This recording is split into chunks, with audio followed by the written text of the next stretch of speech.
August 12th, 1966, Phuoc Tuy Province, South Vietnam. This is the front line of the Cold War, the place where the domino theory is being tested with blood and steel. Staff Sergeant Mike Brennan of the 1st Battalion, 503rd Infantry, is crouched low in the suffocating heat of the elephant grass. Sweat and fear sting his eyes as he scans the tree line, 200 meters distant. His platoon, a cog in General Westmoreland's massive search and destroy machine, has been humping through this God-forsaken province for 6 agonizing days. Their mission: find a Viet Cong battalion that intelligence swears is operating in the area. So far, they have found nothing. Nothing but empty villages, the haunting silence of abandoned homes, and the cold ashes of cooking fires. This is a war against ghosts. Then, a whisper cuts through the humidity. Movement 2. His point man breathes. Brennan's fist goes up, the signal that halts 40 men in their tracks. They freeze. M16s, snapping to the ready. This is the moment they've trained for. The entire purpose of their presence 10,000 miles from home. Find the enemy, fix them in place, destroy them. That is the doctrine. That is what General Westmoreland demands. But 300 meters to their east, hidden in a dense stand of bamboo, another set of eyes watches. Captain Bob Milligan of the Australian Army Training Team Vietnam, the AATTV, observes through his binoculars. He isn't watching the enemy, he's watching the Americans. He sees the American platoon prepare to advance on what is, to his experienced eyes, obvious bait. The movement wasn't an enemy force. It was a single VC scout, deliberately exposing himself to draw the Americans into a prepared kill zone. Beyond that tree line, Milligan knows at least 24 guerrillas wait in fortified positions. He'd seen this deadly dance a dozen times. The Americans, bound by their doctrine of overwhelming firepower, would charge forward. The VC would spring the trap, inflict casualties, and then melt back into the jungle. Tomorrow, the guerrillas would be back, stronger, wiser, and reinforcing the narrative that the mighty American army was a blind giant. The Americans were hunting the way they'd been taught in the conventional battlefields of Europe, moving toward the enemy, seeking contact, trusting in air support and artillery to win the day. What they didn't know yet, what Milligan and his Australian SAS advisors were about to teach them, was that in the jungle, the hunter who moves forward is often the prey. The real predators, Milligan knew, move backwards. When Australian advisors first arrived in South Vietnam in 1962, they encountered an American military machine gearing up to fight the war the way it had always fought. This was the army that had crushed the Wehrmacht in France and fought the Chinese to a standstill in Korea. It believed in massive firepower, aggressive maneuvers, and an unshakable confidence in its own doctrine. Major General William Westmoreland, commander of MACV, articulated this confidence. We are going to out-guerrilla the guerrilla and out-ambush the ambush, because we're better equipped, better trained, and better led. His search and destroy strategy relied on helicopter mobility and artillery support to find enemy forces and annihilate them. The math, conceived in the air-conditioned offices of Robert McNamara's Pentagon, seemed simple. Kill more of them than they can replace, and eventually, they'll quit. American infantry doctrine emphasized movement to contact, aggressive patrolling designed to provoke an enemy engagement. It was a doctrine designed for a war of front lines, not a war of shadows. The problem was that the Viet Cong and the North Vietnamese army weren't fighting to hold ground. They were fighting to survive long enough to make America quit. Keep it moving, let's go! They had perfected this art against the French, and they were patient. Watch the tree Initial line. American patrols in 1965 followed predictable, almost suicidal patterns. Companies would helicopter into landing zones at dawn, sweep through grid squares on a map, and then extract before nightfall. Specialist James Walsh of the 1st Cavalry Division recalled, "We'd land, walk around all day in the heat, find nothing, and fly back to base. Meanwhile, Charlie was watching us the whole time." The statistics being sent back to Washington told one story: impressive body counts, kill ratios of 1:0 or higher. But the enemy kept coming. Villages pacified 1 week were VC controlled the next. Something fundamental wasn't working. The Pentagon's metrics-driven approach was focused on the numbers that looked good, fatally concealing the strategic reality that they were losing the war. The Australian approach, in stark contrast, hadn't been developed in PowerPoint presentations. It had been forged in the brutal 12-year crucible of the Malayan Emergency. There, Australian and British Commonwealth forces had learned to fight a communist insurgency on its own terms. They learned that large-scale sweeps produced mediocre results and high casualties. They developed something different: a patient, methodical, and relentless approach that emphasized tracking, ambushing, and denying the enemy his sanctuaries through persistent, small unit operations. Captain Barry Peterson, an Australian officer who served in Malaya, explained the fundamental difference. In conventional warfare, you advance toward the enemy. In jungle counterinsurgency, you get ahead of the enemy and wait. You don't chase him. You predict where he'll be, and you're already there. When the Australian Army Training Team Vietnam, the AATTV, arrived in 1962, it was a tiny contingent, just 30 officers and warrant officers, known as the 30 Originals. The strategic Hamlet program. They were is led by essential for Colonel separating Francis the insurgency Ted from the rural Sarong, population. a man whose mind was already steeped in the complexities of counterinsurgency. This small team was not like the thousands of American advisors who would follow. Men focused on building the South Vietnamese army into a conventional mirror of the U.S. military, complete with tanks, artillery, and large unit tactics. The Australians were tasked with teaching the unconventional, the unorthodox, the ungentlemanly art of jungle warfare. Sarong immediately recognized that American conventional tactics were not just poorly suited to the environment. They were actively playing into the enemy's hands. The key innovation the Australians brought was a technique they had perfected in the Malayan jungles: counter-tracking. This was not simply following an enemy's footprints. It was the art of following enemy tracks, not to catch up with them, but to understand their patterns, predict their destinations, and set lethal ambushes ahead of them. This required a fundamentally different mindset, one that was almost alien to the American way of war. Warrant Officer Kevin Dasher Wheatley, one of those 30 originals, described training South Vietnamese Rangers in 1964. We'd spend 3 days following a VC trail without making contact. The Americans thought we were crazy. Why not just call in airstrikes on the area?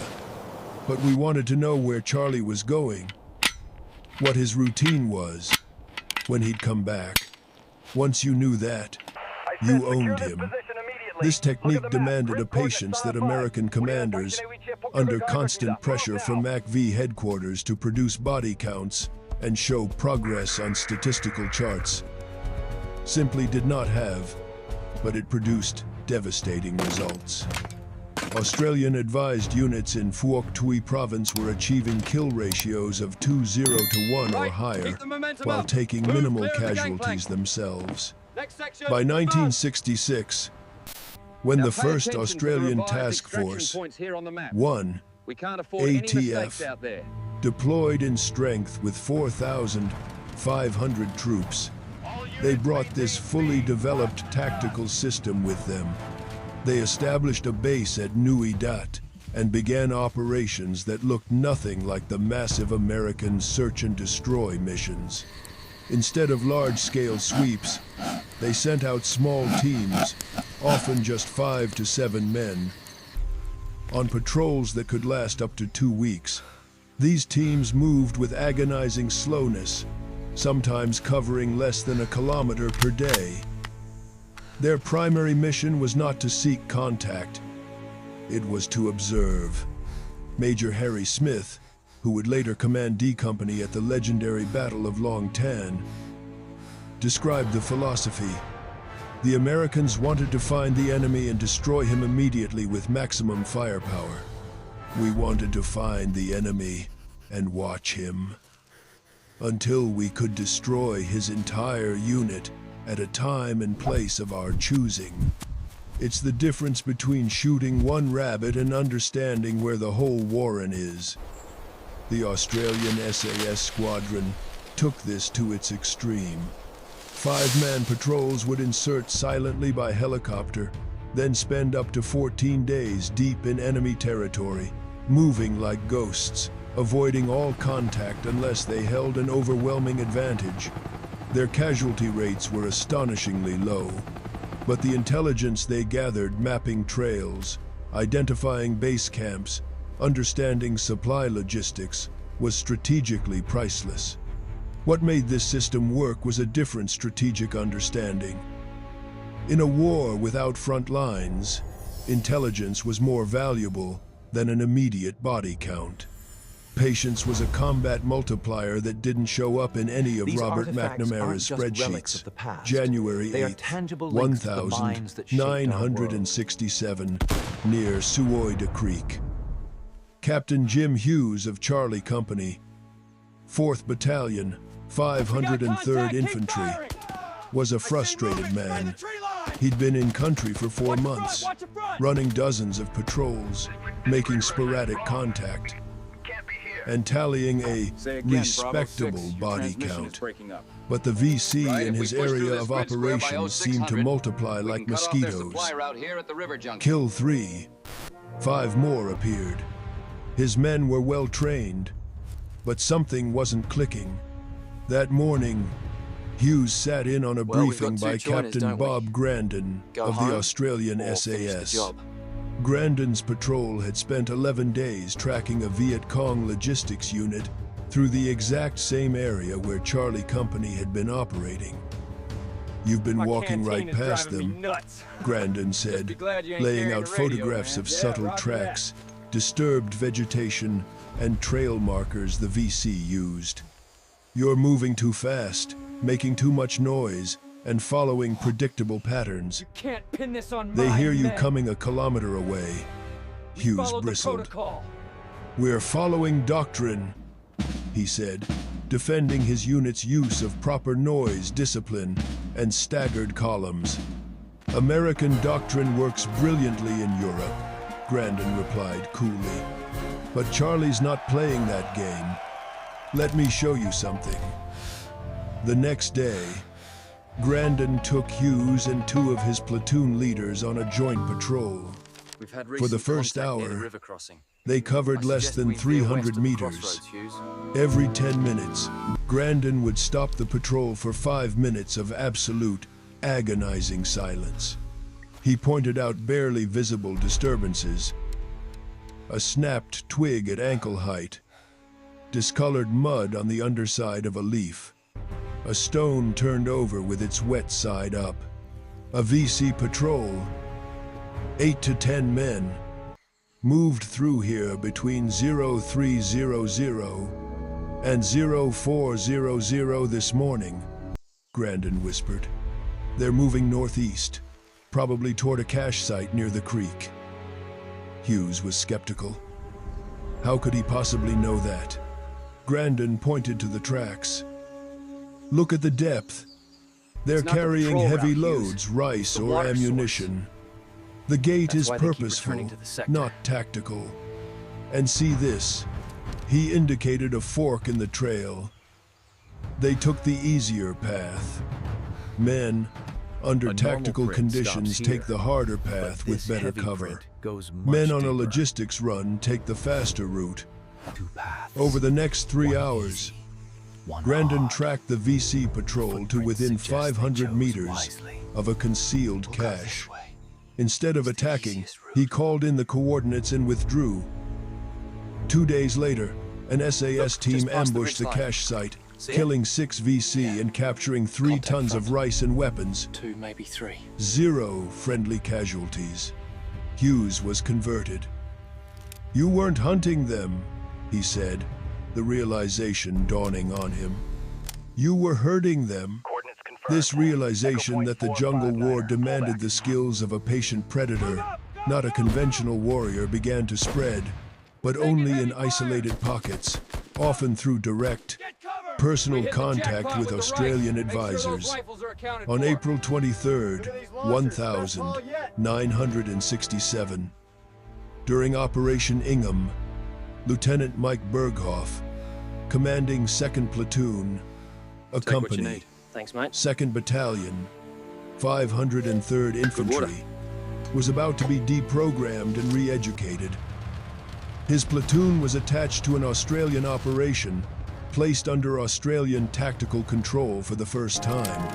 For 3 intensive days, they were not just trained, they were fundamentally retrained by men like Warrant Officer Brian Wickens of the Australian SAS. Everything you've been doing is reactive, The recent Wickens intelligence explained, suggests Charlie cutting is to the operating in core this of sector. American doctrine. We proceed with caution. You patrol until you get Get hit. the noise down.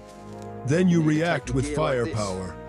We're going to teach you Nice to and be tight. proactive, Now you try it. to know where Charlie is before he knows where you are. The changes Wickens enforced seemed, at first, to be a complete betrayal of infantry doctrine. Close it up on the American left. patrols Don't were break the obsessed with line. covering ground, typically 4 to 6 kilometers per day, to sweep a grid square. The Australian-trained patrols would cover 1 to 2 kilometers, with frequent, long halts for silent observation. Second, move quieter. This became a religion. Every piece of equipment was taped or secured. Metal-on-metal contact was eliminated. Canteens were half-filled to prevent sloshing. Soldiers were taught to avoid breaking vegetation, even if it meant taking twice as long to move. Third, and most revolutionary, move backwards. Instead of pushing through terrain towards a suspected enemy location, the patrol would move to a concealed position near a key trail or water source, and wait, sometimes for days, until the enemy came to them. Finally, they were taught to think like prey. American doctrine was about aggression, initiative, closing with the enemy. The Australians taught them to see without being seen, to sense danger before it materialized, to use the enemy's own aggressive expectations against him. On April 23rd, Berghoff's retrained platoon put the theory into practice. They set up a silent ambush position along a trail that Australian intelligence suggested was a VC supply route. Then, they waited. For 36 hours, they did not move. They communicated only through hand signals. They ate cold rations, did not smoke, and became part of the jungle itself. This was the ultimate test of discipline for soldiers trained to act. At 0415 on the second night, the silence was broken. A VC patrol of 11 men came down the trail, talking quietly, weapons slung. They were utterly confident, believing they were in a safe area. After all, American forces had noisily swept this same area just 4 days earlier and found nothing. Berghoff's platoon detonated their claymore mines and opened fire at point-blank range. The engagement lasted 47 seconds.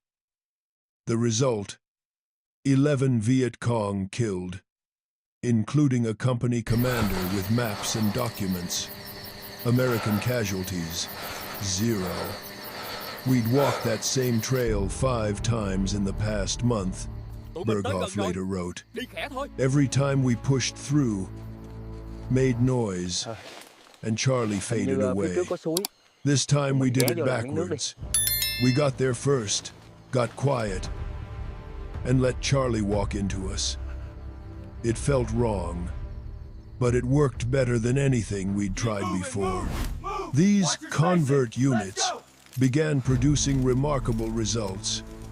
The 3rd Brigade, 82nd Airborne Division, operating in the Mekong Delta, reduced its casualty rates by 60%, while increasing confirmed kills by 40% after just 6 weeks of training with Australian advisors. Captain Paul Boucher of D Company, 3rd Battalion, 187th Infantry, described the transformation. Before training with the Aussies, we were on patrol about 25 days a month, making contact maybe once or twice. After retraining, we made contact almost every time, and on our terms. We stopped chasing ghosts and started setting traps. The tactical refinement spread, specialized tracking teams, counter-tracking leading VC scouts into your own ambush, and concealed hide positions that could watch an enemy trail for days. Noise discipline became the great divider between the old army and the new. But this adoption was tragically incomplete. Many American commanders remained dogmatically committed to the search and destroy doctrine. The patient, methodical Australian approach didn't produce the daily body counts that MACV headquarters demanded for its progress charts. Lieutenant General William Pearce, commanding I Field Force, acknowledged the tension in 1968. The Australian techniques work exceptionally well, he briefed, but they require a level of junior leadership maturity and discipline that frankly not all of our units possess, and they don't scale well. This was the critical failure.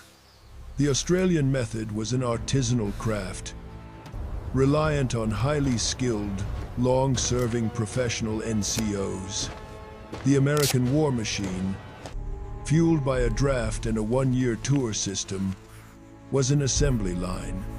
It needed a doctrine that could be scaled, and that doctrine was overwhelming firepower. The Viet Cong and NVA, however, were not passive observers. As some American units became more lethal, the enemy adapted. VC intelligence became adept at identifying which American units had adopted Australian tactics. A captured VC document from October 1967 warned, "The new American units advised by Australian specialists are extremely dangerous. They do not patrol like regular American units. They move like we do. When facing these units, do not assume American soldiers will be noisy or careless." The VC response was predictable and intelligent. They began using counter-ambush tactics, sending scouts to deliberately trigger an ambush, then assaulting the ambush position from the flank. They moved off established trails, accepting slower logistics for better security.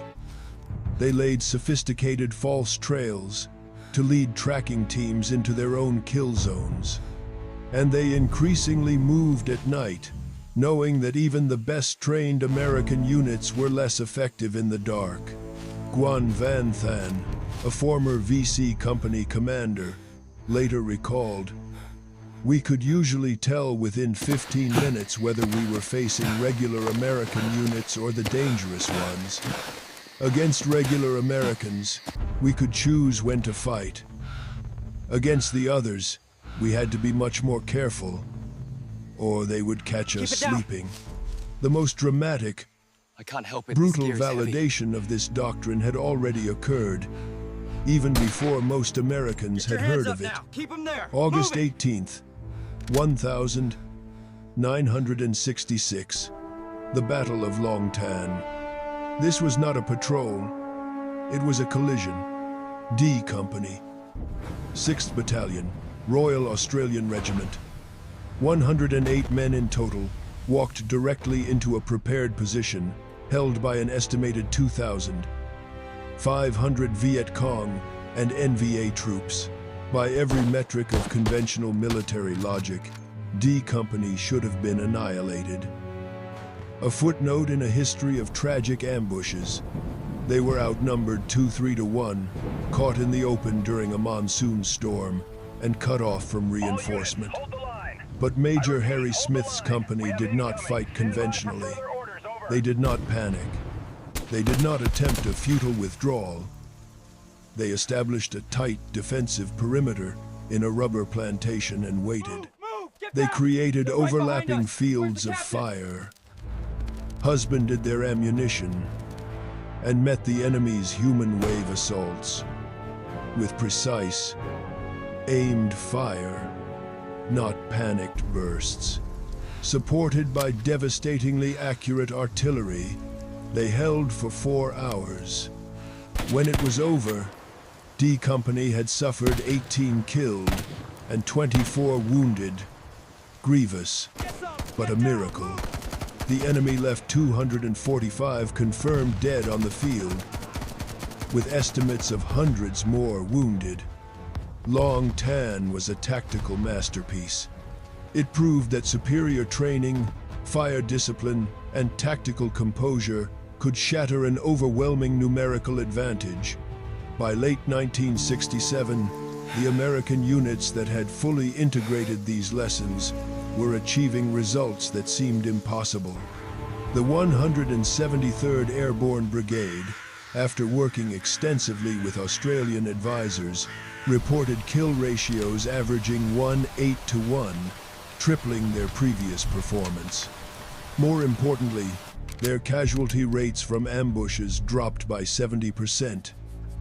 MAC-V SOG reconnaissance teams, trained in Australian tracking, were conducting deep penetration missions into Laos and Cambodia, with casualty rates below 5%, extraordinary for units operating in the enemy's rear. Captain Paul Boucher's company, after its retraining, achieved a kill ratio of 2:2 to 1. The statistical evidence, the very metrics the Pentagon worshipped, was compelling. A 1,968 MACV study confirmed it. Australian-trained units had 65% fewer casualties from ambushes, 80% fewer from booby traps, and triple the confirmed kill ratio. And here is where the story turns tragic. These were tactical victories, not strategic ones.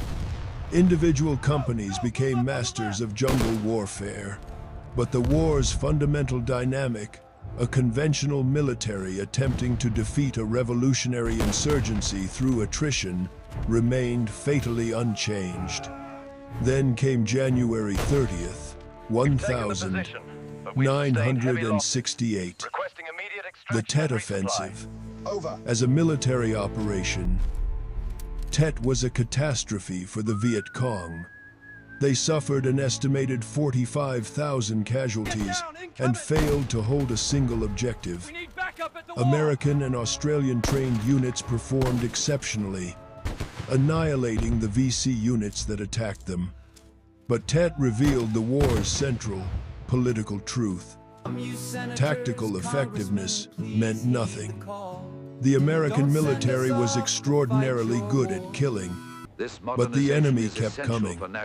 And back home, the images of fighting inside the U.S. Embassy in Saigon shattered the American public's political will. The lessons were clear, but they were incompatible with the American military's institutional culture. The U.S. Army was optimized for conventional warfare, for large-scale operations and overwhelming firepower. The metrics-driven approach of Robert McNamara's Pentagon demanded daily body counts. Metrics that looked impressive in briefings, but meant nothing. Australian doctrine prioritized what couldn't be quantified. Enemy patterns understood. Insurgent infrastructure degraded over months. These effects were real, but invisible in a weekly statistics report. General Creighton Abrams, who replaced Westmoreland, recognized this reality. He began to shift strategy away from search and destroy, and even tried to spread Australian methods throughout the force. But it was too late. The question was no longer, how do we win? But how do we leave? Staff Sergeant Mike Brennan, the man we met in the opening, survived. After working with Australian advisors, he extended for a second tour, specifically to master and teach these techniques. The Australians showed us that we'd been doing it backwards. Brennan reflected years later. We'd walk into an area making noise, practically announcing, All right, let's go. "We're here. Stay low and keep Come moving. fight us." And Charlie would fight on his terms, or not fight at all. The Aussies taught us to flip that script. To be there first, be quiet, and make Charlie walk into us. The tactical lesson was learned. The strategic lesson was darker. Control, this is Milligan. Superior Be tactics advised, cannot package is overcome a compromised. flawed strategy. Moving to secondary The ambush position. that Brennan's Acknowledged. platoon was about to walk into that August getting morning, high. it never happened. Yeah, humidity's Captain thick today. Bob Watch your step Milligan, here. the Australian officer watching from the bamboo, radioed the American company commander. He warned him off, directing the platoon not into the bait, but to an Australian-style ambush position 600 meters from the VC trap. 2 days later, a combined American-Australian patrol caught that same VC unit in the open and killed 17 of them. 0 friendly casualties. Brennan lived because he learned to hunt backwards, but the war was lost anyway. Captain Milligan, who returned for 2 more tours, watched the slow collapse. In a 1975 letter to a former American student, written just after the fall of Saigon, Milligan delivered the final verdict. "We taught you to be better soldiers. You learned well. Some of you became the finest jungle fighters in the world. But we couldn't teach your country to want victory more than North Vietnam wanted it. That was the only lesson that mattered, and it couldn't be taught at all.